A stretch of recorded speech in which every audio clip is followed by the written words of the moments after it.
All right, boys and girls, I'm back, and now this is the last page of the chapter, and it's what Humphrey is writing in his little notebook. Mysteries about humans. Why do they keep odd and unpleasant pets like dogs and cats when they could have a very nice hamster, like me?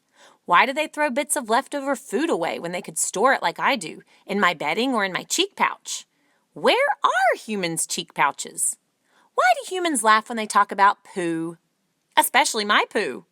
Mysteries about frogs. Why don't frogs have fur or even hair?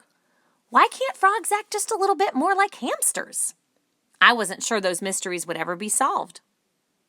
Humphrey's detectionary.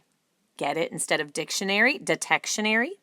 Even smart detectives like Sherlock Holmes can't solve a mystery without a clue.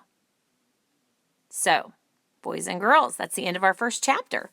Tomorrow we'll read chapter 2, which is called The Case of the Missing Misses. I wonder who that Mrs. will be. The only Mrs. we've met so far is Mrs. Brisbane. Oh, and then also Mrs. Wright, the PE teacher.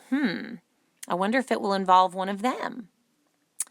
Let's think about what we learned about Humphrey in this story. Or in this first chapter, I should say. What are some character traits that you could use to describe Humphrey? Take a moment and think about it. How would you describe him and why?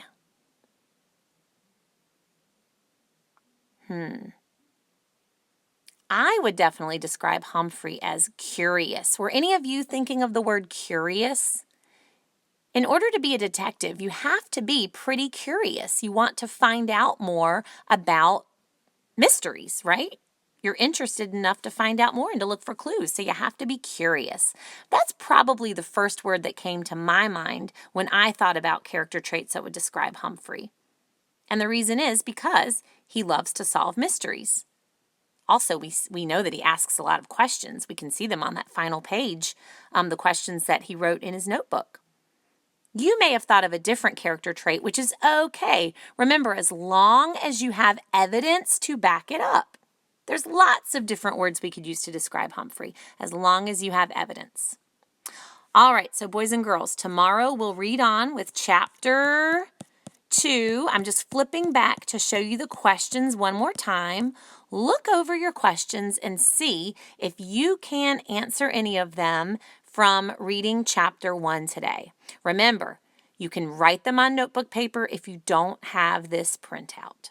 All right, we'll see you tomorrow for chapter 2. Bye-bye.